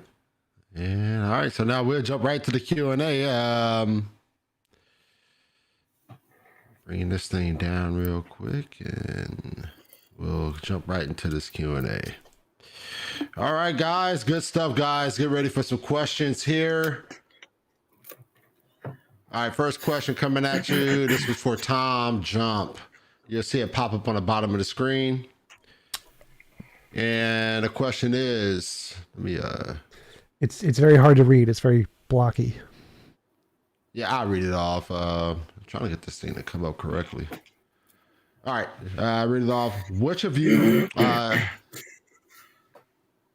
said, would the laws of logic exist if people didn't exist? Question for you, Tom.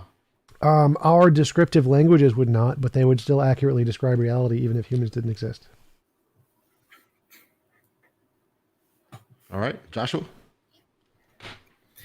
Well, again, I keep going back to the differences in worldviews we have. And so Tom has I guess he's a nominalist, and correct me if I'm wrong, Tom, but so he kind of, takes away from the existence of the laws of logic, if you will. But of course, I, as a Christian, would say that they would exist even if we didn't exist. All right. Next question here, and I forgot my super chat. Thank you for Jungle Jargon for the super chat. Appreciate you. For TJump, do you know what the Table of Nations is? Nope. All right. Joshua, do you know what the Table of Nations is? No. Sorry, Jungle. Sorry, we can't answer your question, man, because I certainly don't know what the Table of Nations is, man. So sorry about that. All right. Thank you for the super chat, though. Appreciate your support.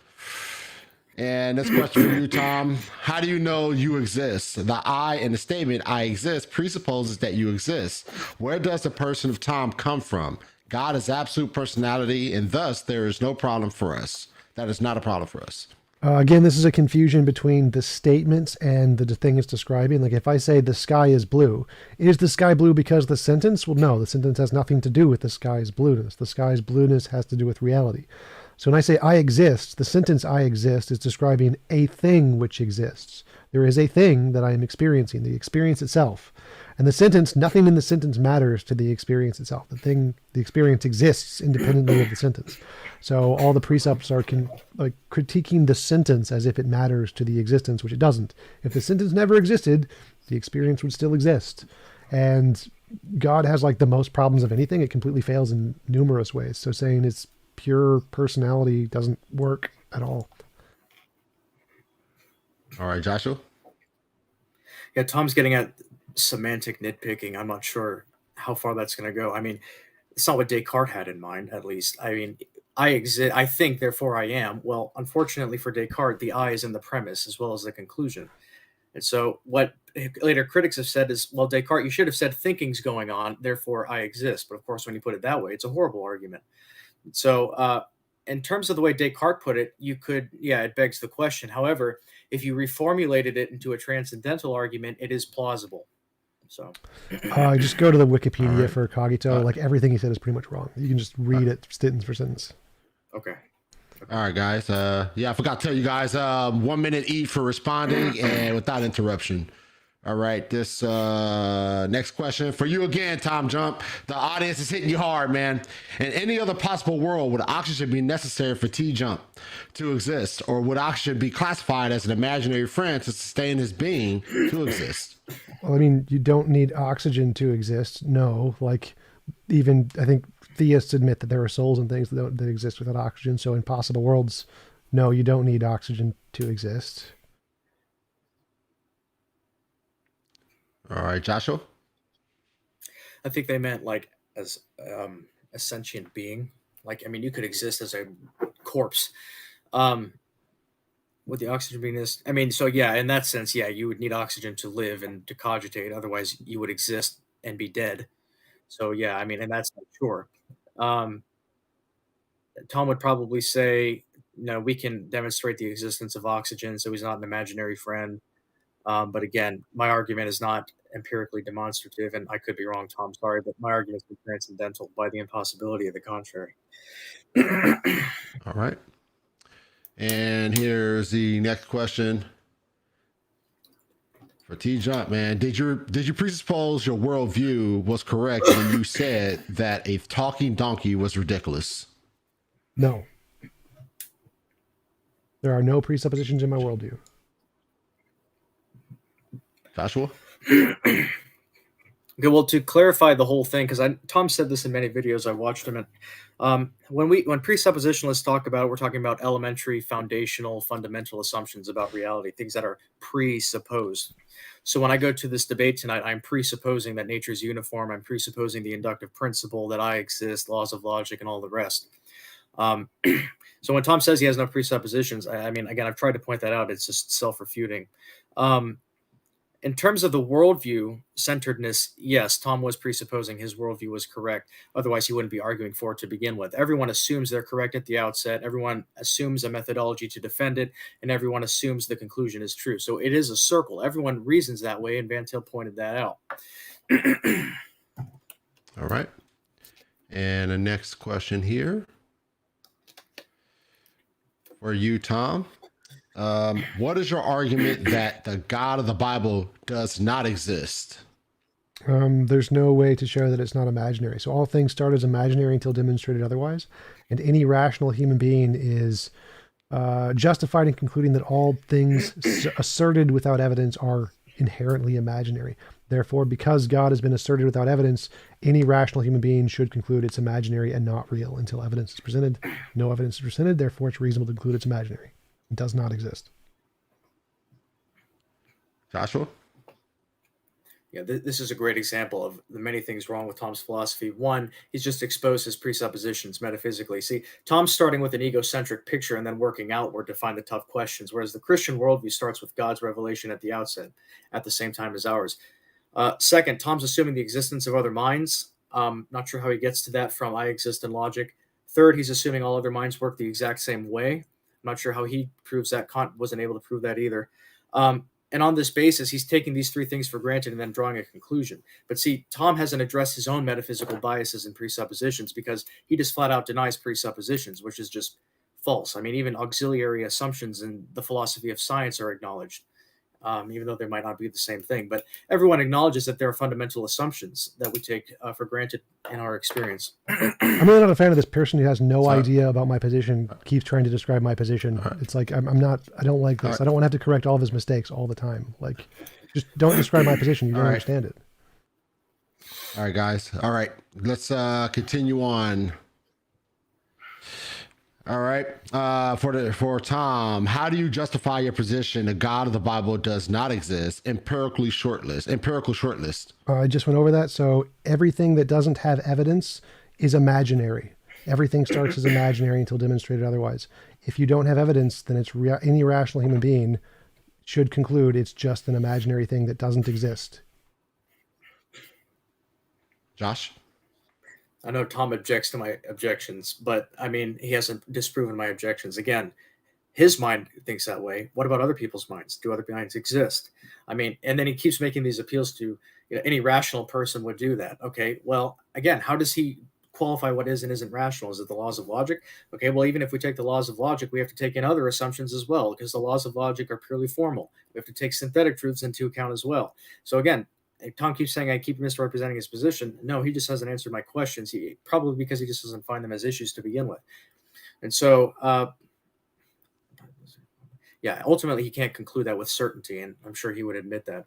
But I just want to expose his metaphysical assumptions. I can conclude that with certainty, and there are no presuppositions. That's subjective, Tom. Okay. Nope, it's not. Guys. You just don't know what my position is. Hey. All right. We good. All right. Next one. All right, TJump. Which worldview provides more preconditions for intelligibility, atheism or Christianity? The same. Like the preconditions for intelligibility are thing able to produce mind that can imagine stuff. Both worldviews provide that, so they both provide all of them. All right, Joshua. It's just the same thing with Tom. Tom has a different metaphysical picture than I do, and so we come to different answers. And Tom rejects presuppositions, and I affirm that he does have presuppositions. This is going to be the same thing in this one.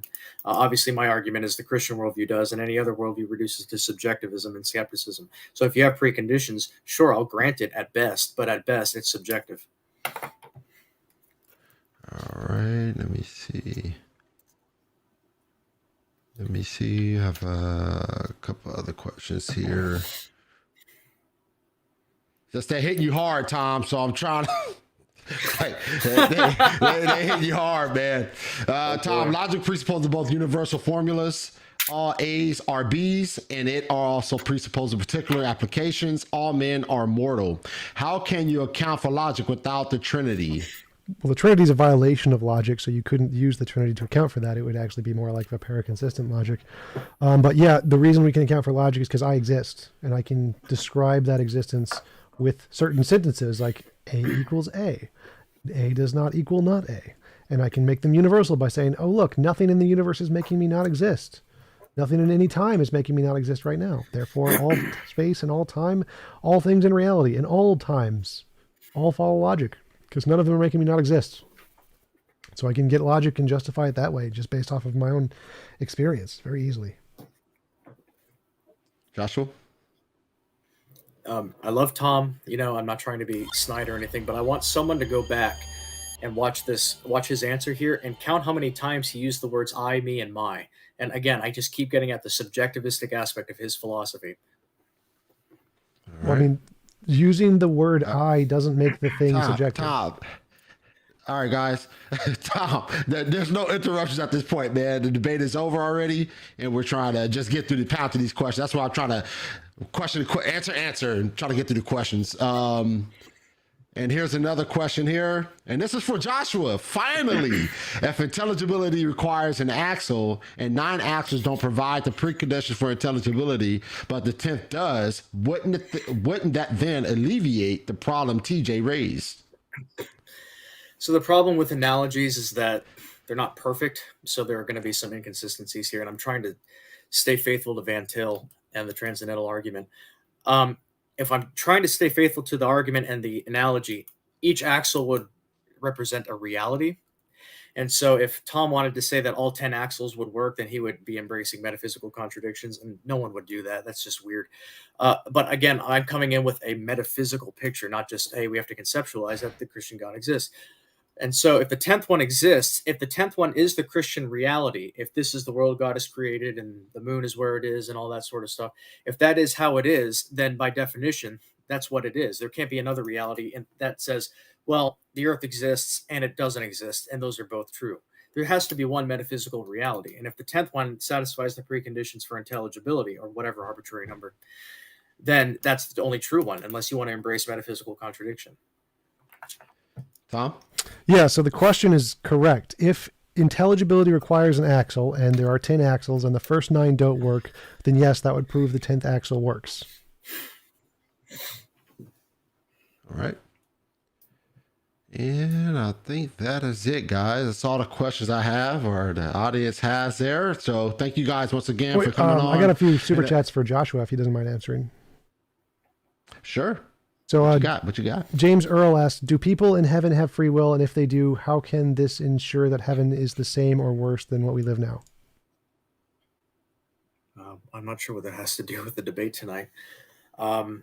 I could say that our wills are the same as they are now, minus the possibility of sinning, but at the end of the day, from a reformed perspective anyway, God controls all things, and yet we still have a will to do what we please. Like in my opening statement, I said I refuse to put pineapples on slices of pizza, and no one coerced me to do that. Okay, and I got one from Atheist Velociraptor. Ask Joshua to define skepticism. Knowledge is impossible. Objectively. I'll grant subjectively, but it's basically... Okay. How does the Christian worldview provide us with technology versus Tom's logic-based worldview? Marty, mad scientist. I think it means does Christianity... I'm arguing for... Go ahead. Well, if I understand it correctly, I'm arguing for a metaphysical reality of Christianity, right? So if God exists and the universe is how he's created it and how he's revealed it to us, then we have satisfied the problem of induction, of uniformity, the causal principle, laws of logic, how these purely formal principles relate to the contingent world of experience, how they relate to the human mind. I mean, all of these preconditions I'm bringing up. And so if that's true, then the Christian worldview satisfies it. And so I think Tom's just abstracting laws of logic and making that an axiom, if I could use rough language, and doing it that way. But again, I can't keep stressing enough. I'm arguing as a unit, as a worldview. I'm not arguing for isolated principles here and here and here, and now let's try and bring them all together. I'm bringing you with a Christian worldview. I think he meant technological, like computers and airplanes and stuff. How does Christianity give any of those that my worldview doesn't or something? Yeah, that's basically the answer. The Christianity provides the metaphysical preconditions that allow the possibility of building computers. I mean, you're not going to go to a church to learn how to build a computer, obviously. That's not what religion's intended for. Gotcha. And the last question is how long does it take you to write your script? About half an hour without revisions. Cool. Those are the ones I got. Thanks for answering. Appreciate it. Yep. All right. Good stuff. Good stuff. Appreciate both of the audiences tuning in to this debate. And I appreciate you guys, man. So, Tom, I think I sent you a gift a long time ago, man, for coming on, man. It was a long time ago. Hopefully you enjoyed that gift I gave you. So, Joshua, I do want to send you a gift, man. I always send gifts to first timers on the Gospel Truth, man. And just token appreciation from me to you, man. All right. Yeah. Thanks, guys. Appreciate right, hosting Marlon. Thanks for Joshua Thank again you, Tom. for coming on. Sorry, sorry for being a little hard-headed at times. It's nothing personal, Tom. I think you're a great guy, but it's a debate, so I got to go hard. I got to go all in. Well, I appreciate it. The more combative, the more views we get. So it's a good thing that we go back and forth. Yeah, it's drama, man. That's what gets the views. Right. I go full Kardashians. Yeah, right. All right, guys. Good stuff. I'll be talking to you guys soon. You guys take care. All right. Yep. See you guys later. Thanks, brother.